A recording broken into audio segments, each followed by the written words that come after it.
destroy cultures. Greetings to respected adjudicators, fellow teammates, and my worthy opponents. I am Tanay, the first speaker, and I strongly stand with the motion that the House believes that clothing has caused more division than unity throughout history. Now, before starting with my arguments on why we believe that clothing has caused more division than unity throughout history, we must first understand what the motion here clearly means. Starting with one of the main terms of the motion, division in society.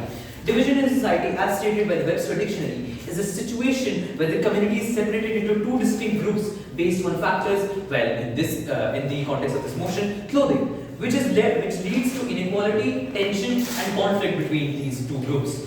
Now, the statement stated in the motion that clothing has caused more division than unity throughout society is true because we have already seen it throughout history as a whole. Let's take the example of the sumptuary society in the 16th century England or Tudor period. Sumptuary laws were the laws that regulated dress and appearances. The intended purpose of these laws was to establish social hierarchy and identity. These laws created a strict dress code for everyone in every social classes, and these regulations dictated what the individuals could wear based on their social class, aimed to maintain a social hierarchy, control excessive spending, and control the economy by limiting foreign trade in luxury goods. But the inability of the lower classes to wear the same fabric or styles as the elaborate styles as the royals could wear led to the association of shame related to the social classes, which still prevails to this day. Modern society continues to reflect these characteristics of sumptuary society as clothing is portrayed as an expression of identity and communication, social values, and your self-image. This is the reason many people, even to this day, avoid wearing specific clothing because they have the fear to be perceived negatively in the eyes of the people. This is also the reason why individuals are not only trying to avoid negative perceptions, they are actively aspiring to project an image of richness and success, regardless of their actual financial conditions. And this situation is leading to the disconnect between the reality of people and the fashion industry and the clothes they wear. This has caused significant impacts on our society as a whole. We can also take the example of how clothing throughout history has served as a powerful status symbol for many civilizations, reflecting social hierarchies and wealth across several cultures, with the biggest example being the Incan society. The Incan society was a society where clothing was seen as a clear indicator of social status. The quality of the garments which people wore varied significantly between classes. The commoners of the public usually wore simple tunics made by rough materials, while the elite donned the finely made fabrics called my pronunciation, kumbi, adorned with the intricate patterns called topaka, which represented their social class, image, and rank in the civilization as a whole. And we must never forget that the Sapa Inca, also the emperor of the Incan Empire, wore elaborate outfits featuring gold accessories and feathered is the time up? No. 3:30. Okay. Is it featuring gold accessories which showcase their dominance in these people?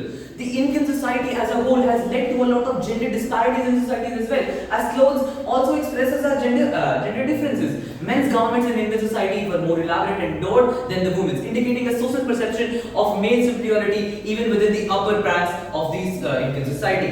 This is the same in modern times, except the fact.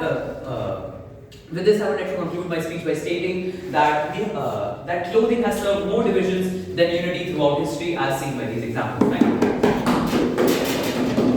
Thank you so much, Speaker, for the very fine speech. Opposition Speaker 1, you have 1 minute from now. I would like to start on a self-count of 3, 2, 1. Stephen Hawking rightly said, the greatest enemy of knowledge isn't ignorance, it is the illusion of knowledge. And our opponents have fallen prey to this enemy by laboring under the illusion that their knowledge is absolute. Good afternoon, respected adjudicator, my fellow teammates, and my lovely opposition. Today, I, the fourth speaker of the opposition, stands against the motion that this House believes that clothing has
so much, speaker. You spoke for a total of 3 minutes and 8 seconds.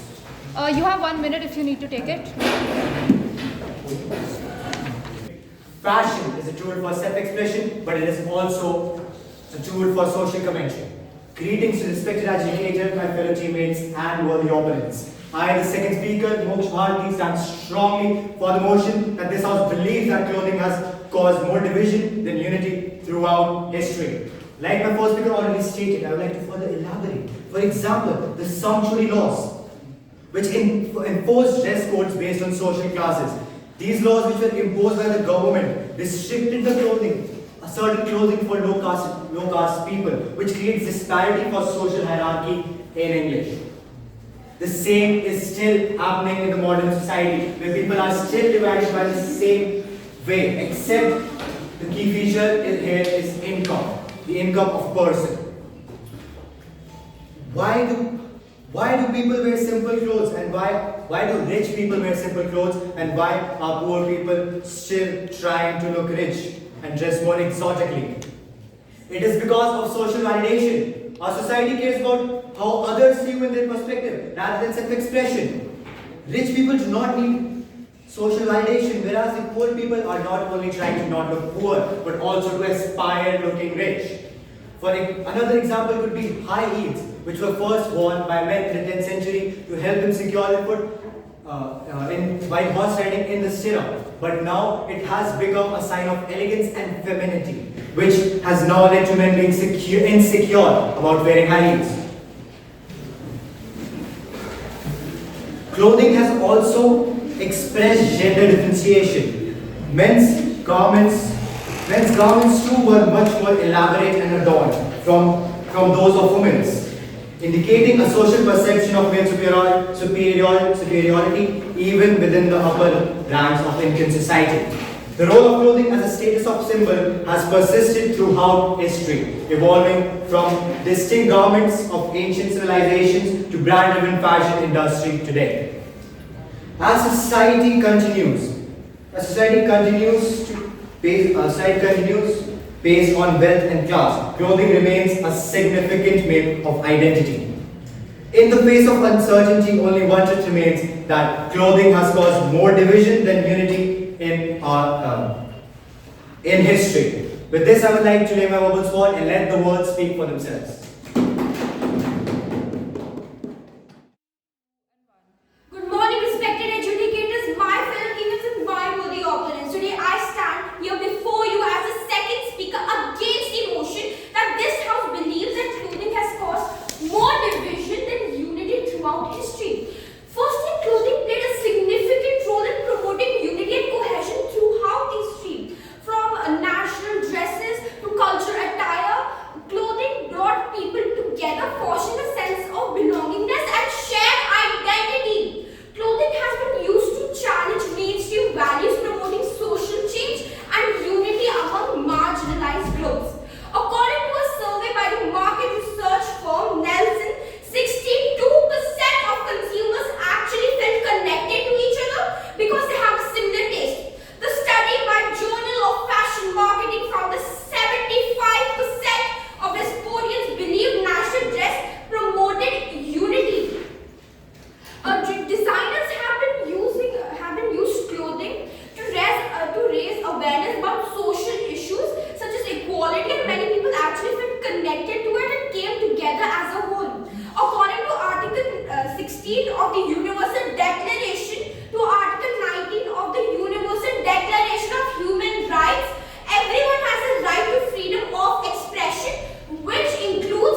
are like wearing a pink poncho to a historical convention.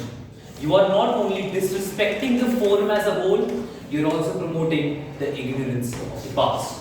Greetings to respected adjudicators, fellow teammates, and my worthy opponents. I am Tanishka Chopra, the third speaker, and I strongly stand with the motion that the House believes that clothing has had a considerable impact, has had more impact, has caused more division than unity throughout history as a whole.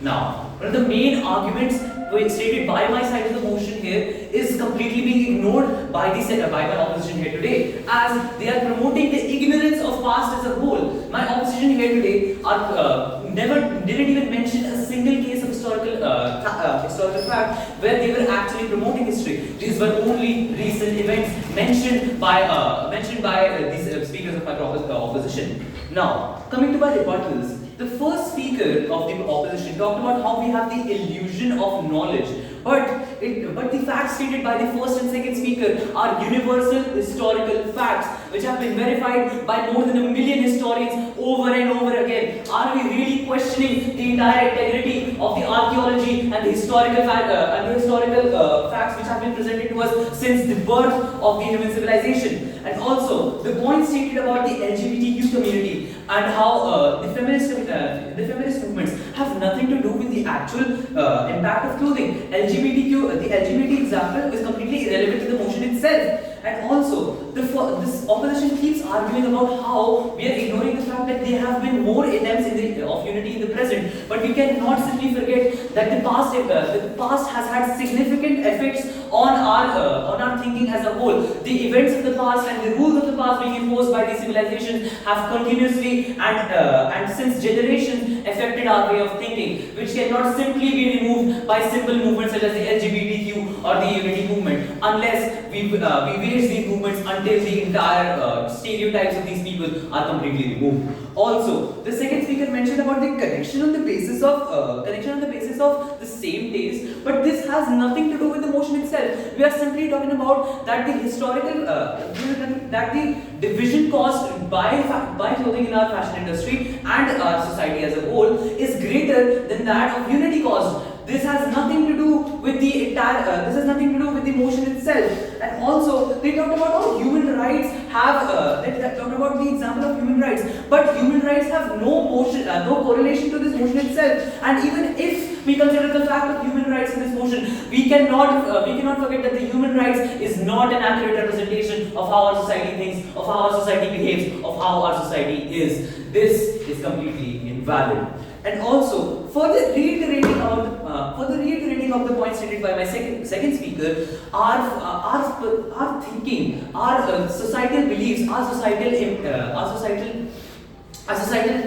societal change is being caused by the movements mentioned by the second speakers and the first and second speaker are although extremely crucial and have served as examples, but they can never fully eradicate the causes and the damages that have been done to the human civilization as we speak by the historical examples mentioned. With this, I would like to conclude my speech by stating that ignorance is bliss. Thank you.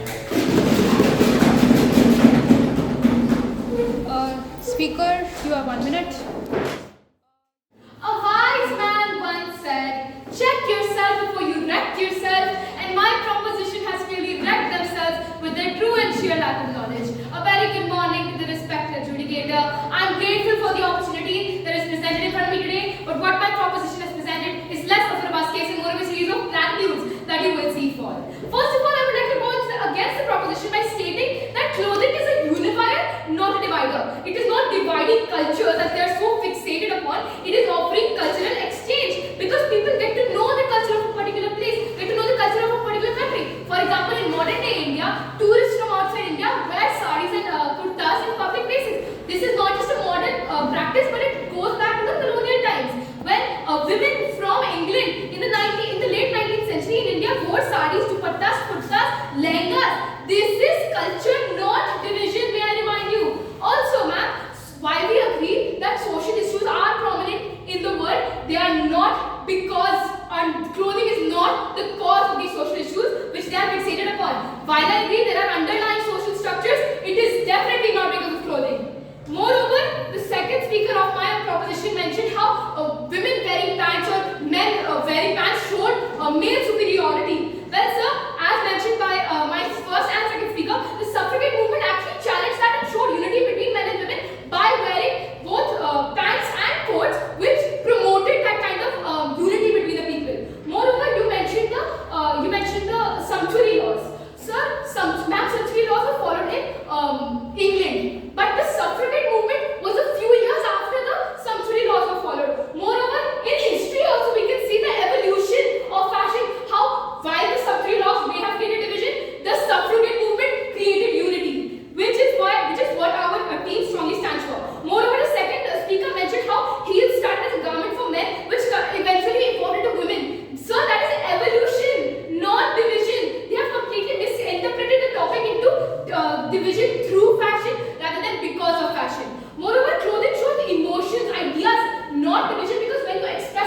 how you want to divide the society.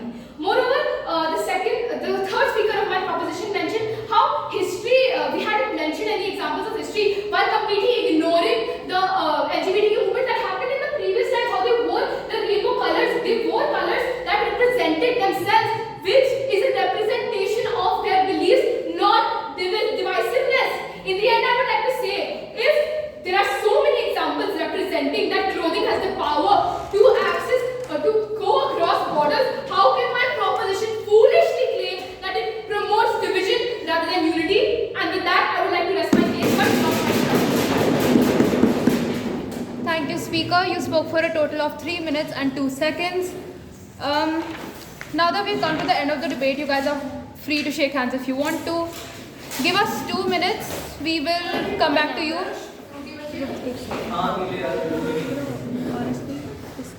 That was very good. Was also good. The matter is solid.